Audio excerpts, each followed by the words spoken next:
راویښ شه د الله بنده نوی کال راغی، ته اوس هم ویدې په ژور خوب باندې ویدې، اخر څه وخت به راویښېږي؟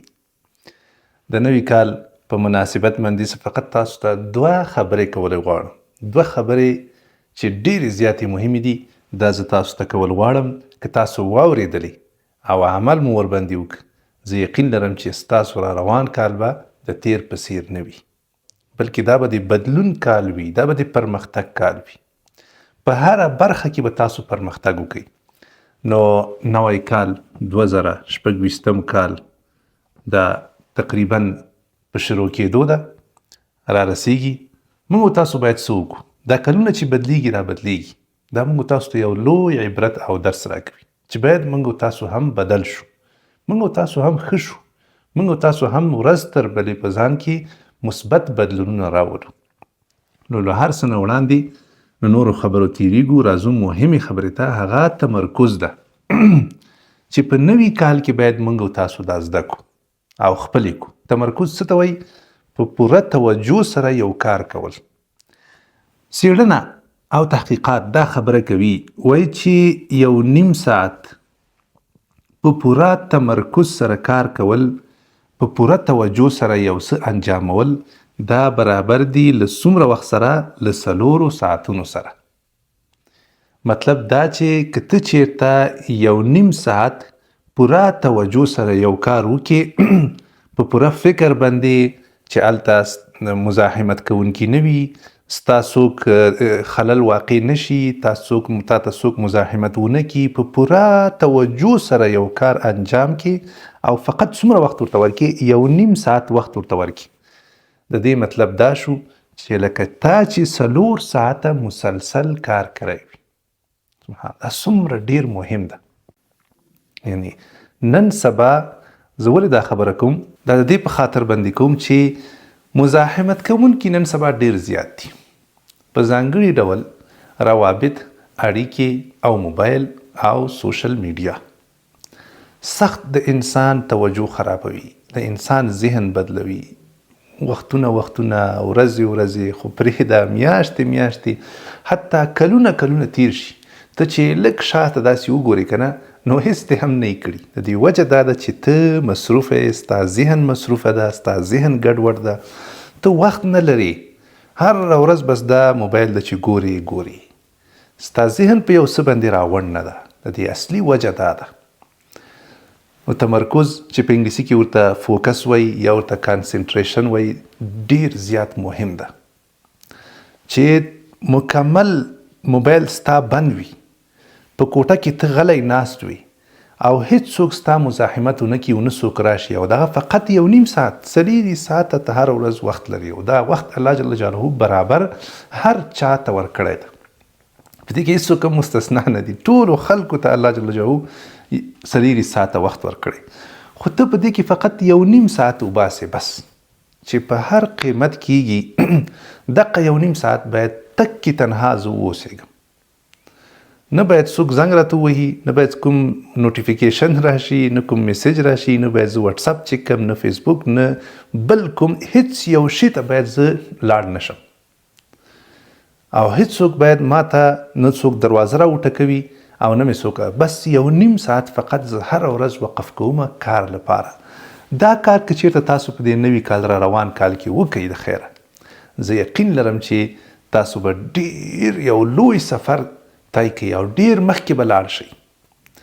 که چېرته تاسو 4 ساعته فکر وکړئ، 1.5 ساعت له برکته تاسو 3 ساعته بچت کړئ.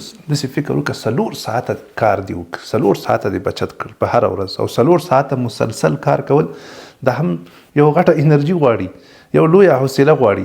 خو ته 4 ساعته کار ضرور نه ده، 1.5 ساعت خو کړي الله بنده. یو بله څېړنه وایي چې یو انسان زیات نه زیات د ورځې په ښه توجه سره چې کار کولی شي، هغه همدغه 4 ساعته دي. که ته ډېر توجه سره او 4 ساعته مسلسل کار وکړي، نو ته یقین وکړه له زرهاو انسانانو نه به ته مخکې شي په هر برخه کې. خو چې 4 ساعته دې هره ورځ کار وکړه که نه، له زرهاو خلکو نه ته مخکې کېدلی شي په ژوند کې، په هره برخه کې، په اقتصادي برخه کې، په علمي برخه کې، په هره برخه کې. نو 4 ساعته ته که وخت ورته ورکړې دا خو ډېره غوره ده، خو که 4 ساعته نشي ورکولی خو 1.5 ساعت خو په صحیح توجه سره کار وکړه که نه. دغسې چې ته 10 ساعت هم ناست یې، کله یو چاته زنګ وهه، کله یو شی ګوره موبایل کې، کله بیا کتاب راخله، کله بیا خپل کار کوه، کله بیا کښېنه. ساعتونه ورځې به ستا ضایع شي خو هېڅ به هم لاسته رانه وړي، ځکه چې توجه نشته هلته. دا ولې تشنابونو کې د انسان توجه ښه برابره وي، ښه سوچ کولی شي.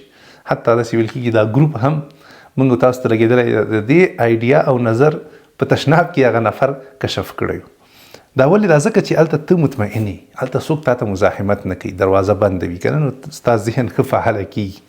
نو ښه په 1.5 ساعت وخت چې ته ځان ته ورکې او په پوره توجه باندې صحیح تمرکز وکړي په یو کار باندې، ټوله توجه دې همدغه کار ته، مثلا یو کتاب راواخلي او ته یې لولې، 1.5 ساعت یې ولولې، دومره څه به ترېنه زده کړې چې ته به حیران شي.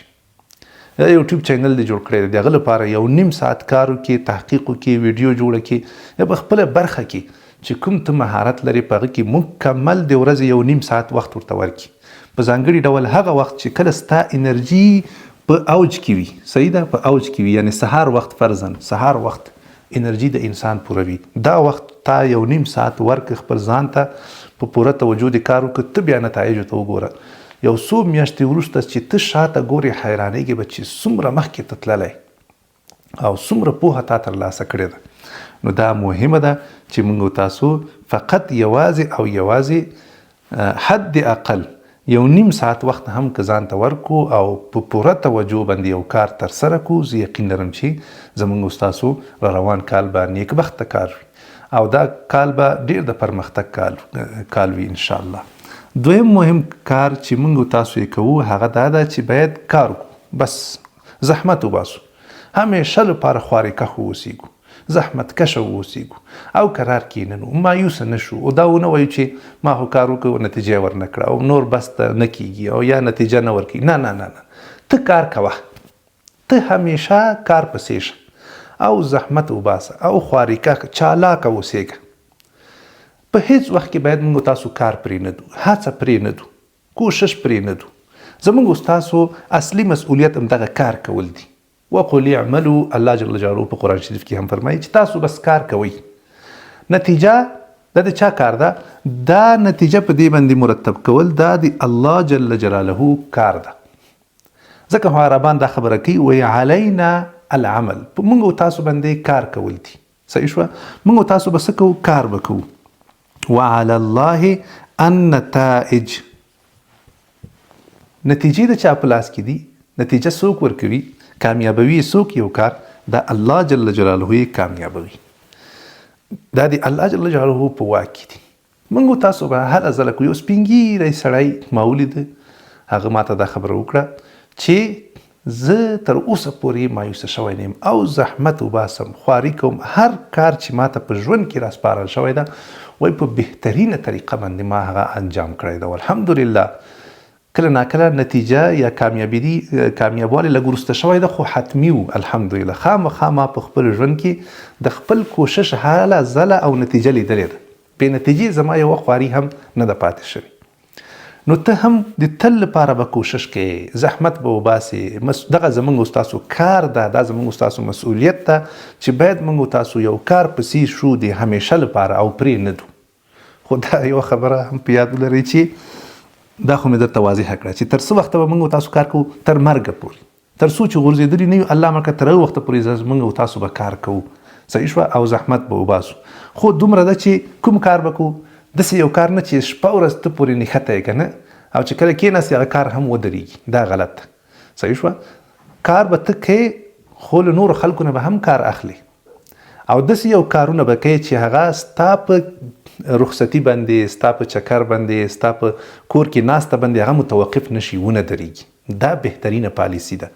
کار به کوو خو داسې کار به نه کوو چې هغه فقط په موږ باندې ولاړ، زموږ په شتون باندې، زموږ په انرژي نه، زموږ نه پرته هم باید وچلېدی شي یو وخت کې. ځکه انسان باندې مریضي راځي، کمزوري راځي، ضعیفي راځي. نو چې تا داسې یو کار روان کړی که نه چې هغه فقط په تا باندې ولاړ ده، نو دا خو غلط شو. صحیح شوه؟ نه، ستا پرته هم باید هغه روان وي. صحیح شوه. که کله ناکله ته یو طرف ته کېږي هغه باید ونه درېږي او روان واوسېږي. او بل دویمه مهمه خبره د کار په رابطه باندې هغه دا ده چې صحیح جهت باید موږ او تاسو انتخاب کړو. اوس فرضاً ته ټکسي چلوې، صحیح ده، ټکسي یو نفر ما ولید په ټکسي کې ما 20 کاله کېږي چې زه ټکسي چلوم، خو هماغه اوس هم هماغه ټکسي هماغه کار. نو دا داسې یو ښه کار نه شو کړ. یو هوښیار انسان دا رقم کار باید انتخاب نه کړي چې دا تا پورې ولاړ ده چې ټکسي دې ودرېده کار دې هم ودرېد، په هماغه ورځ دې بس پیسې او هر څه قطع شول. صحیح شوه. او بل دا چې دا ورځ تر بلې پورته نه ځي، لکه دلته چې ما تاسو دا ګراف وویل، پورته نه ځي، لکه زیاتېږي نه، رشد نه کوي، غټېږي نه. ما الحمدلله مکتب شروع کړی ده، صحیح ده، چې دنه څه کال اول کال ده. صحیح شوه. دا په تاوان کې روان ده، هیڅ ګټه پکې نشته. خو تاسو څه فکر کوئ چې دا به د تل لپاره همداسې په تاوان کې نه؟ انشاءالله روان کال ته به سر په سر شي، بل کال ته به انشاءالله کامیاب وي، په ګټه کې وي، بل کال ته همداسې کرا کرا به رشد کوي، روان به وي او پورته به ځي. صحیح شوه. دا داسې یو کار ده چې وخت کې زه ښه ټیم جوړ کړم نو که زه یم هم نه په مکتب کې، مکتب به انشاءالله مخته روان وي. تاسو هم کوم کار چې کوئ لږ فکر وکړئ چې دا خو مې یو مثال درک چې دا کار آینده کې پرته له ما هم ادامه پیدا کوي او که نه. که ادامه یې پیدا کوله نو بس صحیح ده، ښه کار ده. همدارنګه دا کار ورځ تر بلې رشد کوي، په زیاتېدو ده، په غټېدو ده او که نه. که چېرته په غټېدو په رشد کې یو ډېره ښه خبره ده، که نه هماسې ټول عمر دغه رقم روانو نو دا خو صحیح کار نه شو. نو ته باید په دې باندې پوه شي، دا ډېره مهمه ده چې کوم کار زه کومه د تل لپاره باید د هغه د رشد او د ترقي او د پرمختګ په فکر کې واوسېږم او داسې سوچ ونه کړم چې زه به یو کار شروع کړم هغه به روان شي، زه به کرا ناست یم او خوبونه به کوم، هېڅ کار به نه کوم. نه، کار زموږ له ژوند سره تړلی ده. کار به کوو، زحمت به کوو، ځکه په دې سره زموږ او ستاسو ساعت تېرېږي، خوشحاله کېږو، خیر مو رسېږي، له ډپریشن نه لرې پاتې کېږو. خو داسې کار چې فقط تا پورې تړلی وي چې نن کېناستې په کور کې او سبا کار قطع و، پیسې نه راتلې، نو دا بیا صحیح کار نه ده. صحیح سمه ده. دغه 2 کارونه انشاءالله پر روان کال کې وکړئ. زه یقین لرم چې تاسو به دا کال روښانه کال وي او انشاءالله تاسو به پکې ترقي وکړئ شئ د الله په توفیق سره. خوشحاله اوسېږئ. چینل در سره سبسکرایب کړئ، ویډیو لایک کړئ او خپل نظریات هم کولی شئ ما سره په کمنټ کې شریک کړئ.